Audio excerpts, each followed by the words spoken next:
Hello बच्चा लोग, स्वागत है आपका कंपटीशन फाइटर यूट्यूब चैनल पे।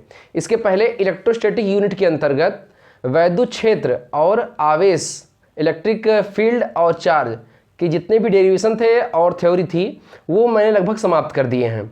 अब इसके जो क्वेश्चन एग्जाम में पूछे जाते हैं वो किस प्रकार के होते हैं, उनका प्रारूप कैसा होता है, उस पर डिस्कस करेंगे। तो पहला क्वेश्चन मैंने लिया है, ये देखिए, कह रहा है कि एक सेकेंड, हाँ, दो समान बिंदु जिनमें प्रत्येक पर 3 माइक्रोकूलाम आवेश है। देखो भाई, दो बिंदु हैं, ठीक है, एक ए है मान लो, एक मान लो बी है। कितना कूलाम आवेश है? 3 माइक्रोकूलाम इस पर भी है और 3 माइक्रोकूलाम इस पर भी है, ठीक है। दो जो है आवेश ले लिए गए, एक निश्चित दूरी पर रखे गए हैं और ये दूरी किस में है? ये दूरी मीटर में है। कितनी दूरी है मुझे नहीं पता, ये डिस्टेंस जो है ये मीटर में दे रखा है, ये दूरी कितनी है ये नहीं पता, तो दूरी का एक क्वेश्चन मार्क लगा दिया। उन्हें क्या किया गया है? I + J + K, ठीक है, तथा 2I + 3J + 3K, 2I, ठीक है, प्लस कितना 3J प्लस कितना 3K पर रखा जाता है, तो उनके मध्य उत्पन्न स्थिर वैद्युत बल कितना होगा? ये निकालना है कि उनके बीच उत्पन्न स्थिर वैद्युत बल कितना होगा, ठीक है। फोर्स की वैल्यू कितनी होगी? देखो बहुत इजी क्वेश्चन है, ठीक है। अब ये वैल्यू आपको पता है कि अगर फोर्स की वैल्यू इनके बीच चाहिए तो चार्ज की वैल्यू दे रखी है, ठीक है, Q1 Q2 की वैल्यू दे रखी है, इनके बीच की डिस्टेंस मिल जाए तो कूलाम फोर्स निकाल लेंगे। तो कैसे निकालेंगे? इसे सपोज कर लीजिए कि ये क्या है? डिस्प्लेसमेंट वेक्टर R1 है और ये क्या है? डिस्प्लेसमेंट वेक्टर R2 है, ठीक है। तो R कैसे निकलेगा? R = क्या होता है? R = होता है R2 - R1, ठीक है। ये डिस्प्लेसमेंट वेक्टर मैं निकालने का तरीका आपको बताया था जब coulombs law in vector form बता रहे थे, ठीक है। अब देखो यहाँ पे R = R2 की वैल्यू कितनी है? 2I कैप + 3J कैप, ठीक है, प्लस 3K कैप, अच्छी बात है, माइनस R1 की वैल्यू कितनी है बताओ भाई? R1 की वैल्यू है I cap + J cap + K cap. अब अगर इसमें से घटाओ तो I में से I घटेगा, J में से J और K में से K, तो 2I में से I घटेगा, तो बचा लो कितना आएगा? 2 में से 1 घटाओ, कितना? I कैप प्लस, अब बताओ 3J कैप है, ये माइनस का गुणा प्लस में होगा तो माइनस हो जाएगा। ये 3J कैप में से J कैप निकलेगा, कितना आ जाएगा? 2J कैप, ठीक है, और 3K कैप और यहाँ K कैप है, 3K कैप में से एक K कैप निकलेगा, माइनस की वजह से प्लस माइनस माइनस हो जाएगा, क्या आ जाएगा? +2K कैप, ठीक है। ये आपको मिल गई किसकी वैल्यू? वेक्टर R की वैल्यू, डिस्प्लेसमेंट वेक्टर की वैल्यू मिल गई। लेकिन अब बताओ, जब डिस्प्लेसमेंट वेक्टर की वैल्यू मिल गई, अब आप बताओ यहाँ से R का माड कितना होगा? माड ऑफ R क्यों? क्योंकि हमको जो फार्मूला पता है कूलाम लॉ का, उसमें क्या रखते हैं? वेक्टर के साथ वेक्टर फॉर्म में रखते हैं बस डायरेक्शन शो करने के लिए। लेकिन न्यूमेरिकल वैल्यू कैसे निकालेंगे? जब डिस्टेंस का माड निकाल लेंगे, ठीक है। तो R का माड = क्या होता है? I के गुणांक का स्क्वायर प्लस J गुणांक का स्क्वायर प्लस K गुणांक का स्क्वायर, ठीक है। तो I गुणांक कुछ नहीं है, यहाँ देखो बच्चा, I गुणांक कुछ नहीं माने क्या मान सकते हैं? 1 मान सकते हैं, तो 1 का स्क्वायर, ठीक है, 1 का स्क्वायर। J का गुणांक कितना है? 2 है, 2 का स्क्वायर प्लस K गुणांक कितना है? 2 है, तो 2 का स्क्वायर, ठीक है। अब बताओ R वेक्टर का माड, ठीक है, माड ऑफ वेक्टर R = कितना? 1 का स्क्वायर 1, 2 का स्क्वायर कितना? 4 प्लस 2 का स्क्वायर कितना? 4, 4 4 8 1 कितना? 9, ठीक है। ये हो गया 9 √9, और √9 का जब अंडर निकालोगे कितना आएगा? 3 आएगा। ये आ गया मीटर में डिस्टेंस, यहाँ पहले ही कह दिया था डिस्टेंस जो भी आए किस में होगा? मीटर में। क्वेश्चन में पहले ही क्या रखा है। अब बताओ R पता चल गया, Q1 Q2 की वैल्यू पता है, Q1 = है 3 माइक्रोकूलाम, दैट मीन्स 3 × 10⁻⁻6 कूलाम। बोलो बच्चा, आपको पता ही है कि एक कूलाम में कितना होता है? 10⁻⁶, 1 माइक्रो में 10⁻⁶, ठीक है। ऐसे ही Q2 निकालोगे तो Q2 = कितना मिलेगा? ये भी है 3 माइक्रोकूलाम, दैट मीन्स सिमिलरली लिख दे रहा हूँ मैं 3 × 10⁻⁶ कूलाम। अब आप बताओ आपको फोर्स निकालना है, यहाँ पे चलें हम फोर्स इक्वल टू निकालें, सिंस फोर्स का फार्मूला पता है 1/4πε0, ठीक है। और 1/4πε0 को क्या कहते हैं, 9 × 10⁹ कहते हैं। Q1 Q2, ठीक है, Q1 Q2 बटा कितना r², Q1 Q2 बटा कितना r²। अगर ना समझ में आ रहा हो इसके जगह पे तो आप सोचो, फार्मूला बताया था, याद करो उन चीजों को। क्या बताया था, F = 1/4πε0 Q1 Q2 अपान r², ठीक है। भूल गया सब कुछ, याद नहीं अब कुछ, कैसे काम चलेगा, यहां पर 1/4πε0 की वैल्यू है कितनी, 9 × 10⁹। अच्छी बात। F = रखते हैं तो क्या मिलेगा, 9 × 10⁹ इंटू Q1 की वैल्यू कितनी है भाई, 3 × 10 कितना -6, Q2 की वैल्यू 3 × 10⁻6 डिवाइड बाई R की वैल्यू कितनी है, 3 इंटू कुछ नहीं, 3 मीटर में है, इसका स्क्वायर करेंगे तो 3 × 3, 3 से 3 कैंसिल, ठीक है। तो F = कितना मिलेगा बताओ भाई, ये हो जाएगा 9 ही है, और 10⁻6 मिलके 10⁻12 बनाएगा, -12 और +9 क्या हो जाएगा, 10 कितना -3, बोलो भाई, -12 + 9 -3 हो जाएगा, इतना क्या, न्यूटन। ऑप्शन में चेक करो कहीं दिया है ऐसा,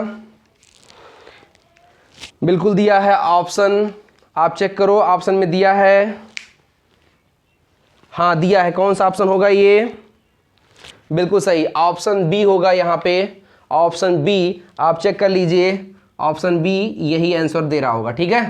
तो चलिए अब नेक्स्ट क्वेश्चन पे चलते हैं इसके बाद।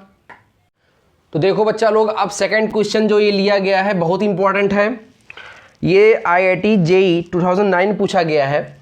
आवेश प्लस Q, कैपिटल Q है, के कूलाम क्षेत्र के प्रभाव में इसके चारों ओर एक आवेश माइनस Q क्या कर रहा है, दीर्घवृत्ताकार कक्षा, इलिप्टिकल ऑर्बिट है इसकी, इसमें विचरण कर रहा है, तब सही कथन या वक्तव्यों का पता लगाएं। क्या वक्तव्य होगा, 4 कथन दिए गए हैं, ठीक है, A B C D, और इन चारों में क्या सही होगा इसको देखते हैं। देखो भाई, जब ये -Q, ये क्या है, ये -Q चार्ज है, क्या है ये, -Q चार्ज। अब -Q चार्ज प्लस Q के चारों इलिप्टिकल मॉडल में, इलिप्टिकल मार्ग में या दीर्घवृत्ताकार कक्षा में घूम रहा है, तो उस अवस्था में आप याद करो, कैपलर कक्षा 11 में याद नहीं आ रहा होगा, चलो कोई बात नहीं, कक्षा 11 में आपको कैपलर का नियम बताया गया होगा, ग्रहों संबंधी कैपलर का नियम, ठीक है। और इसमें बताया गया था अगर दीर्घवृत्ताकार कक्षा में कोई भी ग्रह सूर्य के चारों घूमता है तो उस ग्रह का जो कोणीय संवेग होता है, क्या होता है, कोणीय संवेग, वो क्या होता है, अचर होता है, स्थिर होता है।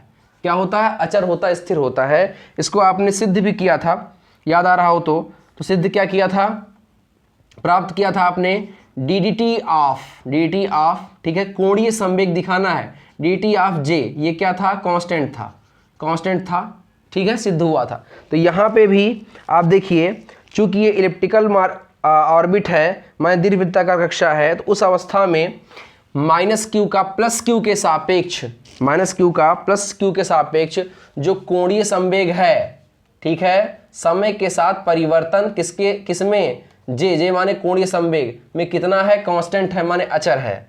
तो पहला ऑप्शन यही कह रहा है आवेश -Q का कोणीय संवेग स्थिर है, तो यही क्या हो जाएगा, बिल्कुल सही हो जाएगा, एकदम कंफर्म हो जाएगा, 100% सत्य हो जाएगा। दूसरा कह रहा है आवेश -Q का रेखीय संवेग स्थिर है, तो ये तो गलत है, रेखीय संवेग बदलेगा, क्योंकि P बराबर क्या होता है रेखीय संवेग का फार्मूला mv।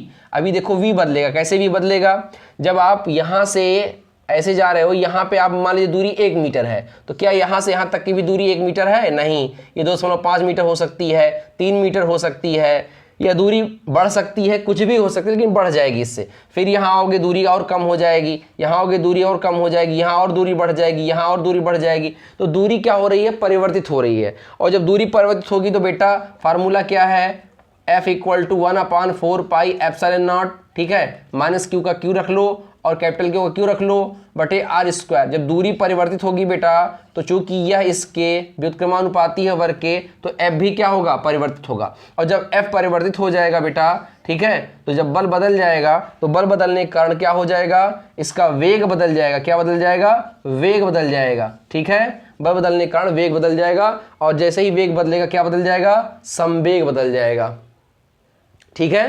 बल बदलने के कारण वेग बदल जाएगा और वेग बदलने के कारण संवेग। अब कहोगे गुरुजी बल बदलने के कारण वेग कैसे बदलेगा? भाई F बराबर क्या होता है ma, जब बल बदलेगा त्वरण बदल जाएगा और जैसे ही त्वरण बदलेगा तो वेग बराबर क्या होता है, त्वरण बराबर क्या होता है? वेग परिवर्तन की दर। त्वरण क्या होता है? वेग परिवर्तन की दर। जब, ध्यान से फिर सुन लो, जब दूरी बदल रही है दीर्घवृत्ताकार, अगर दीर्घवृत्ताकार कक्षा की जगह वृत्ताकार कक्षा होती तो दूरी नहीं बदलती, तो उस अवस्था में बल क्या होता? कांस्टेंट हो जाता। लेकिन चूंकि दूरी यहाँ पर बदल रही है दीर्घवृत्ताकार कक्षा होने के कारण, इसलिए दूरी बदलने के नाते बल बदलेगा और बल बदलने के नाते क्या बदलेगा? त्वरण बदलेगा और जैसे ही त्वरण बदलेगा क्या बदल जाएगा? वेग बदल जाएगा। इस सूत्र से देखो, और जब वेग बदल जाएगा तो क्या बदल जाएगा? संवेग बदल जाएगा। तो जो दूसरा ऑप्शन है ये कह रहा है, क्या कह रहा है कि आवेश माइनस क्यू का रेखीय संवेग स्थिर रहता है। ये सरासर क्या हो गया? गलत हो गया। तीसरा कह रहा आवेश माइनस क्यू का कोणीय वेग स्थिर रहता है, ये भी गलत हो जाएगा। जब रेखीय वेग स्थिर नहीं है तो कोणीय वेग कहाँ से स्थिर होगा? दूसरा कह रहा है कि और लास्ट ऑप्शन कह रहा है कि आवेश माइनस क्यू की रेखीय गति स्थिर रहती है। तो रेखीय गति अर्थात वेग जो कि स्थिर नहीं है, ये मैंने दिखा दिया, बता दिया। ठीक है, चलिए नेक्स्ट क्वेश्चन की तरफ बढ़ते हैं। अगला क्वेश्चन क्या है इसको देखते हैं। देखो भाई, अगला क्वेश्चन है धातु से बने R, 2R, 3R त्रिज्या वाले 3 खोखले संकेंद्रीय गोलों को क्रमशः, कितनी त्रिज्या है? R है, फिर कितनी है? देखो भाई R है, 2R है और कितनी है? 3R है। ठीक है, 3 खोखले संकेंद्रीय गोले हैं। देखो भाई खोखले हैं, ठीक है, लेकिन केंद्र सबका क्या है? समान है, संकेंद्रीय है, केंद्र समान है। तो देखो यहाँ पे 3 गोले बनाए गए हैं, एक कितनी त्रिज्या का? R त्रिज्या का, दूसरा कितनी त्रिज्या का है? 2R त्रिज्या का, ठीक है, तीसरा कितनी त्रिज्या का है? 3R त्रिज्या का। ये 3 गोले बनाए गए हैं। अब आगे बढ़ते हैं। इसके बाद कह रहा है संकेंद्रीय थे, तो देखो एक ही केंद्र सबका है, O मान लिया, एक ही केंद्र हो गया। ठीक है, अब कह रहा है गोलों को क्रमशः Q1, Q2, Q3 आवेश दिए जाते हैं। बच्चा लोग बताइए कितना आवेश दे रहे हैं? पहले गोला, ये R त्रिज्या का गोला है, R त्रिज्या का कितना इसे चार्ज दिया है? Q1। ये 2R त्रिज्या कितना चार्ज दिया है? Q2। और 3R त्रिज्या कितना चार्ज दिया है? Q3। चार्ज दिए जा रहे हैं। ठीक है, तीनों गोलों की बाहरी सतहों पर आवेश के घनत्व बराबर पाए जाते हैं। इनके बाहरी सतहों पर, ये जो एक्सटर्नल सरफेस है, इसका ऐसे जो बाहरी सतह है ये, ठीक है, सबके उनके आवेश घनत्व क्या पाए जा रहे हैं? बराबर पाए जा रहे हैं। तो कह रहा है तब क्या बताइए? Q1 रेशियो Q2, ठीक है, रेशियो Q3 का मान बताइए। एग्जाम में पूछा गया है IIT JEE 2009 में। ठीक है, देखो कैसे निकालेंगे। कहा गया आवेश घनत्व क्या पाए जा रहे हैं? बराबर पाए जा रहे हैं। ठीक है, तो आवेश घनत्व का सूत्र क्या होता है भाई? बताया था मैंने, आवेश घनत्व, पृष्ठीय आवेश घनत्व सिग्मा बराबर Q/A। क्या होता फार्मूला? सिग्मा बराबर Q/A। ठीक है, तो अब बताओ R त्रिज्या वाला जो छोटा सबसे अंदर का गोला है जिस पर Q1 चार्ज दिया गया है, इसका R त्रिज्या, चूंकि सबका आवेश घनत्व बराबर है, ठीक है, सबका आवेश घनत्व बराबर है, इसलिए सबके आवेश घनत्व को हम एक दूसरे के बराबर लिख सकते हैं, प्रश्न में कहा है। तो अब बताओ यहाँ पर जब हम सबसे छोटा गोला लेते हैं तो उसके फार्मूले को लिखेंगे तो क्या हो जाएगा? कितना आवेश दिए हो? Capital Q1। कितना आवेश दिए हो? कैपिटल Q1 बटा A मतलब क्या? इस छोटे वाले गोले का एरिया। एरिया क्या होता है गोले का? 4πr²। क्या होता है? 4πr²। बराबर कर दिया।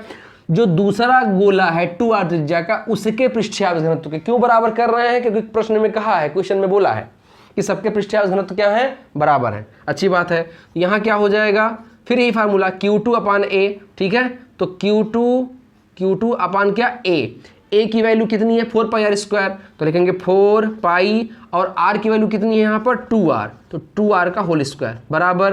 अब तीसरे गोले के लिए फिर यही Q/A। तो Q/A का मतलब 4πr² और R का मतलब कितना? 3R का होल स्क्वायर। ठीक है, अब बताओ यहाँ पे देखो तो ये क्या हो जाएगा? Q1/4πr² is equal to Q2/4π और इसका स्क्वायर करोगे तो 2 2 जा 4 4R²।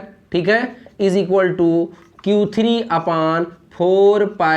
ठीक है, 3 जा 9R²। ठीक है, अब आप देखो यहाँ से कुछ कैंसिल हो रहा है। हाँ कैंसिल हो रहा है। 4πr² cancel, 4πr² cancel, 4 pi r square cancel, ठीक है, सब में कैंसिल हो जाएगा। एक दूसरे के बराबर करोगे आप जब लेकर तो कैंसिल आपको मिलेगा। इसे फर्स्ट सेकंड थर्ड मान लीजिए, हमने एक ही साथ कैंसिल कर दिया है, एक दूसरे के बराबर तुलना करने पर कैंसिल यहाँ से आपको प्राप्त होगा। चलो आगे देखो क्या होगा।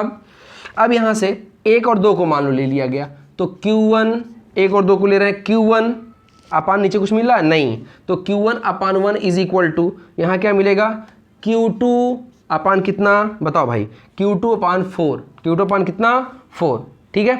आगे बढ़ते हैं, यहाँ देखो भाई, यहाँ क्या मिल रहा है, Q3 अपान कितना 9, कितना मिल रहा है, Q3 अपान कितना 9।